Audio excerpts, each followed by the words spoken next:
Around Dodge City and in the territory on west, there's just one way to handle the killers and the spoilers, and that's with a U.S. Marshal and the smell of Gunsmoke.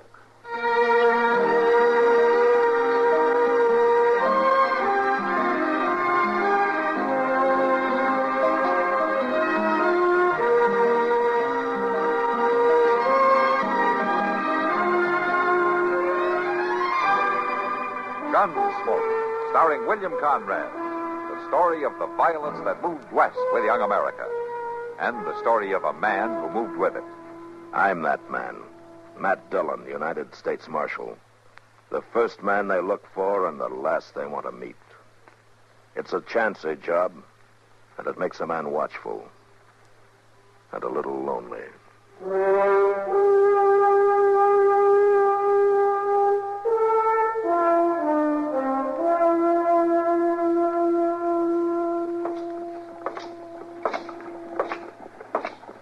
Marshal. Huh? Marshal Dillon. Yeah. Wow. Morning, Cyrus. How have you been? Oh, tolerable, I reckon, Marshal. Rheumatism is plaguing me some. No? At my time of life, a man's got to expect a few miseries. Are you heading for your office, are you? Yeah, sure I am. Well, I just thought maybe we could sit and talk a spell. Well, come on. I don't get into town too often, Marshal. Yeah, I know that. I just thought we'd sit and talk. Oh, I see. Things all right out the farm? Oh, yes, same as usual. Farming don't change much. You get a good crop one year and a bad one another. But all evens out in the long run. Yeah, I guess it does. Go ahead. Thank you, Marshal. Oh, morning, Mr. Dillon. Chester, you know Cyrus here, don't you? Sure. How are you, Mr. Hudson? Fine, Chester. My land, I didn't hardly recognize you at first. We don't see you in town very often. No, the place keeps me pretty well tied down. Have a chair, Cyrus. Oh, thank you, Marshal. Feels good to sit. I ain't getting any younger. Well, I guess none of us are. Mr. Dillon, I fetched the mail up from the depot. No. There on your desk. No, thanks. Wasn't nothing important, though. I'll look at it later. Say, you haven't got any coffee, have you? Well, I got some brewing. Will it be all right if I whittle, Marshal? Well, sure. Go ahead. Seems to help a man to talk. Whittling and talking just go together somehow. Yeah. What was it you wanted to talk about, sir? Why, nothing exactly. Just talk's all. Oh, I see. This is going to muss up your floor some. Oh, well, that's all right, Mr. Huggins. I got to broom it out later anyhow. That's one thing Bertha'd never stand for. Bertha figures the barn or out in the yard's a place to whittle. How is Bertha? Fine. She's fine. We've been together a long time, Marshal. Me and Bertha. 37 years we've been married. That's a long time. Yeah, sure is. Married back in Ohio. Then we went down to East Texas for a while and come on up here later. Yeah, been a lot of changes in them years. Yeah. Oh, thanks, Chester. Weren't no town here at all when we first come to Dodge, just the fort. Then later a trading post. Buried our boy here the second year.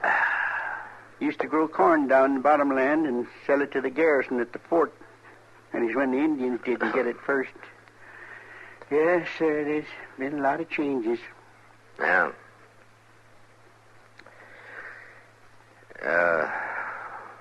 Cyrus, you didn't come clear into town just to sit and talk about the old days, did you?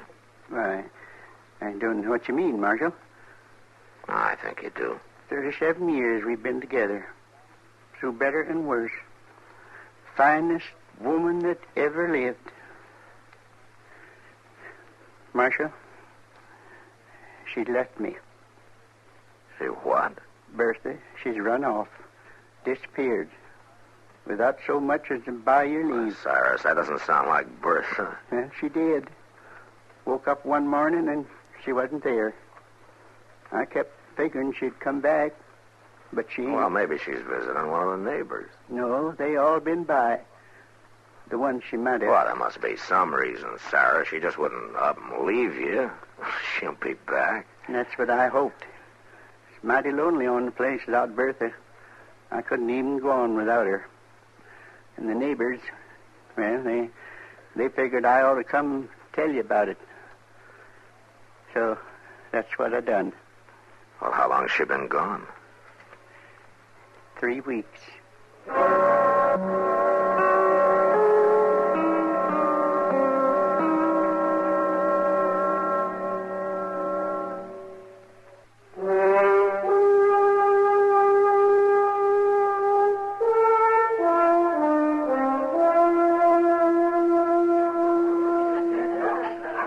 Just take it easy, mister. Come on. How about another little drink, sweetheart? No, not right now. You'll have to excuse me. Yeah, don't be like that, sweetheart. Sorry, but a friend of mine just came in. Well, I'm a friend of yours, too, ain't I? That's one way of putting it. See you later, mister. Hey, now, I've been spending good money on you. Evening, Matt. How are you, Kitty? Here to talk, drink, and force the law or propose marriage. Well, talk will do, I guess. Well, let's sit down. Where you been for the last 2 days? Trying to find a woman. Well, in that case, Matt. No. This is a particular woman. I'm fairly particular at times. Well, you're not 60 years old, though. Good of you to notice. And your name's not Bertha Huggins. Oh, yeah, of course. I heard she'd disappeared. Yeah, disappeared's right. Chester and I have checked every possible way of leaving Dodge City, and as far as we can find out, she's still got to be here somewhere. But where? Yeah, we even followed up the chances she might have hired a wagon or a buggy. Maybe horseback. No, she's 60 years old, Kitty. And she's in bad health, too. Well, doesn't her husband... What's his name? Cyrus? Doesn't he know anything about it? No, just that he woke up one morning and she was gone. It was over 3 weeks ago. Nobody's seen her since. Strange. Matt, you don't suppose Cyrus might have... Well... Oh, no, there's no reason to think anything like that. No, I guess not.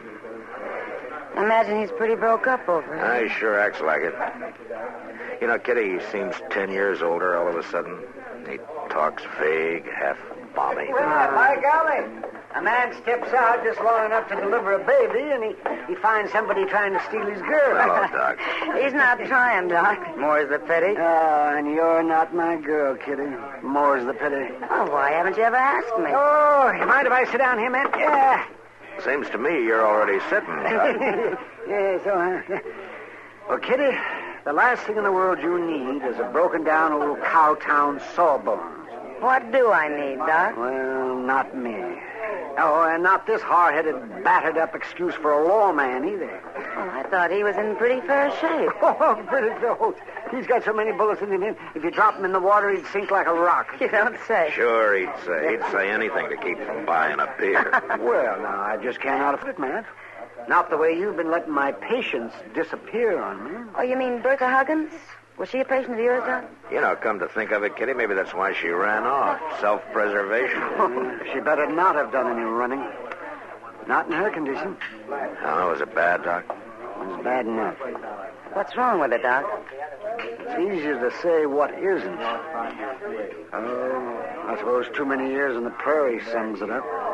Too many 16-hour work days, crop failures, too many nights awake in Indian country. Well, it's sure no country for a woman, all right. It's no country for a human being. So I think I'll get out of it. I'll just marry Kitty here and I'll go back and live in Boston. Don't tempt me, Doc. You'll never leave Kitty any more than I will, or Doc here. I guess. Anyway, I don't think I'd be very welcome in Boston. Oh, well, I'd like to know why not. Thanks, Doc. Well, the beer's on the house, boys. I'll go bring it. Well, what do you think's happened to Mrs. Huggins, man? Beats me, Doc. Not a soul in town has seen her in the last 3 weeks. Not since the morning Cyrus woke up and found her gone. Well, it seems to me he's acting kind of strange about it. Well, he's pretty broken up about it, naturally. Well, yesterday morning I saw him on the street and I asked him how she was. He said fine. And then he walked right on down to your office and reported her missing. Well, Cyrus isn't getting any younger, Doc. But I asked him to leave her come and see me, and he said he'd tell her. I've got some medicine from St. Louis that I thought just might help her. Mr. Dillon? Oh, yeah, what is it, Chester? Mr. Jonas over at the Journal Story wants you to come over there right away. It's about Miss Huggins. What? Well, there's some fellow come in there trying to sell some second-hand clothes and things, and Mr. Jonas recognizes the stuff. It belongs to Miss Huggins.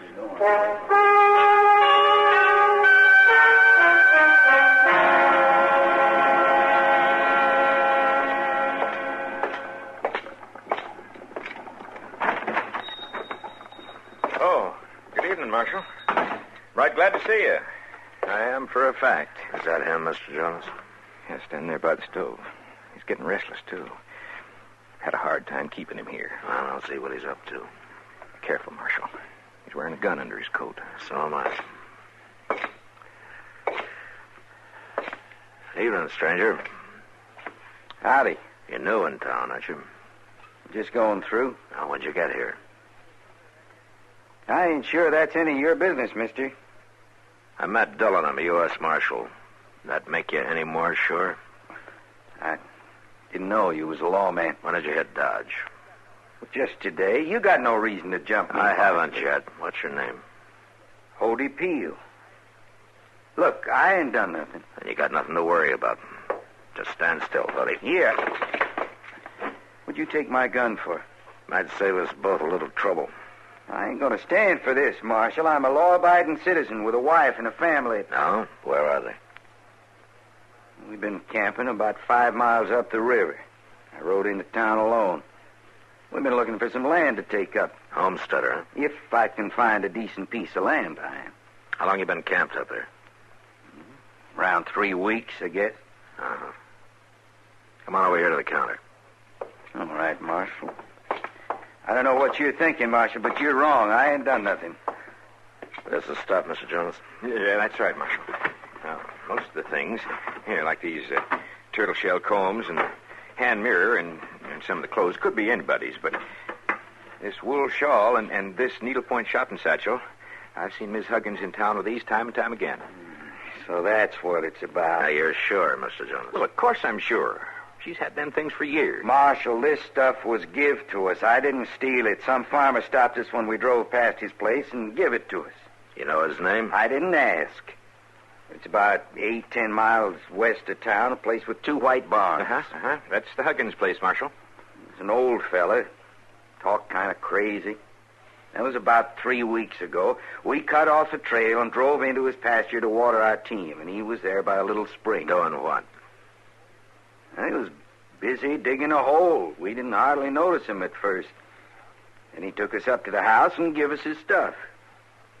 Did you see a woman around the place? No, just him. It was dirt from head to foot. Kind of funny, that hole he was digging. I remember thinking at the time it looked sort of like a grave.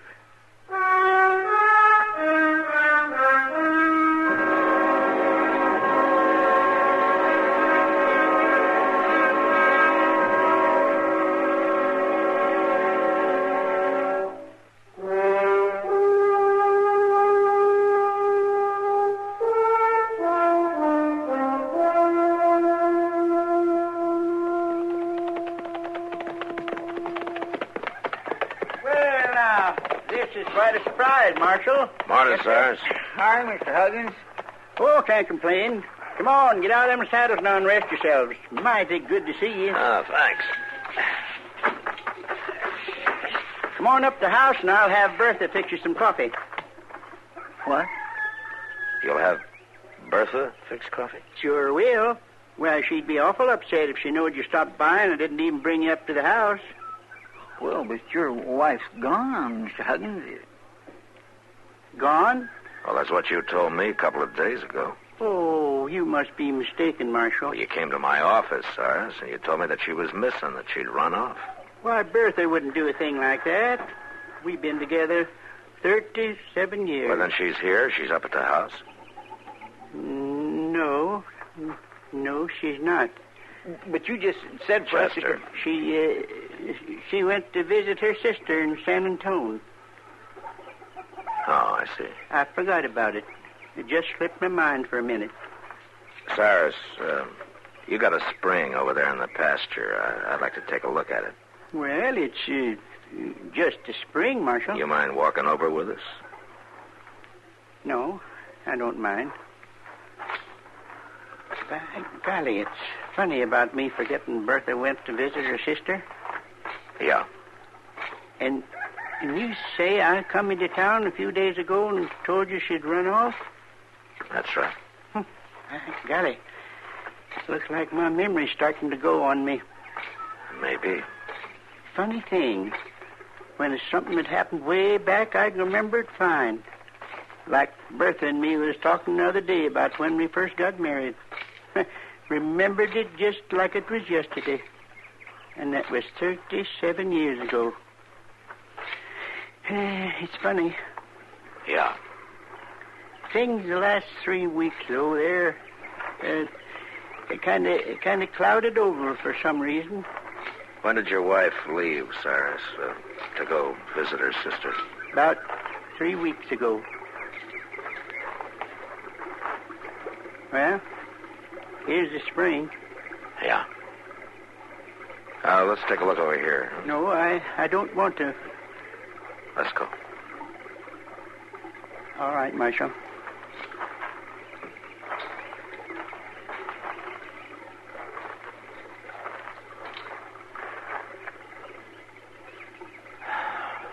Did you dig this grave, Cyrus? Why, I don't know what you mean. That wooden headboard. Read what it says. I don't see it. I don't know what you're talking about. It says Bertha Huggins, beloved wife of Cyrus Huggins. Married 37 years. Bertha's in San Antone. I don't know why anybody'd put that up. Cyrus, you can't go on living in a dream. You better tell me about it, huh? Cyrus? Well, it was in the night it happened. She was feeling poorly for weeks. And that morning when I woke up, she was already gone. Laying there, cold. I pretty near went out of my mind, Marshal. So you buried her. You gave away her clothes and things, huh? I started pretending, I guess, like she went off someplace and was coming back. Pretty soon I started believing it. I had to believe it. I couldn't even think of going about without her. I just couldn't face it. But at the same time, I knew, of course, in a way that she... Marshal? Yeah. Marshal, she's dead. She's really dead. And that's the truth.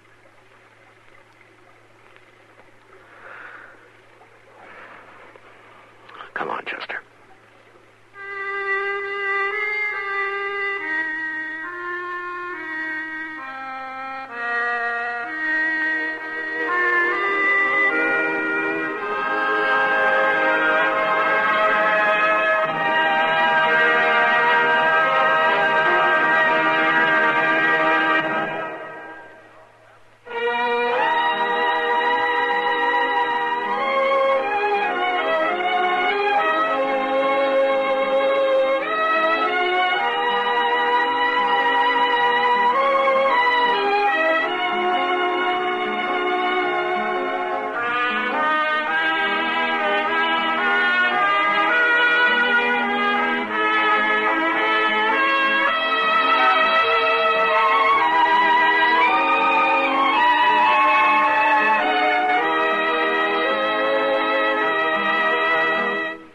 Gunsmoke, produced and directed by Norman Macdonald, stars William Conrad as Matt Dillon, U.S. Marshal. The script was specially written for Gunsmoke by Les Crutchfield, with editorial supervision by John Meston. The music was composed and conducted by Rex Corey. Sound patterns were by Ray Kemper and Bill James. Featured in the cast were Parley Bear as Chester, Howard McNear as Doc, and Georgia Ellis as Kitty. George Walsh speaking. Join us again next week for another specially transcribed story on Gunsmoke. This is the United States Armed Forces Radio and Television Service.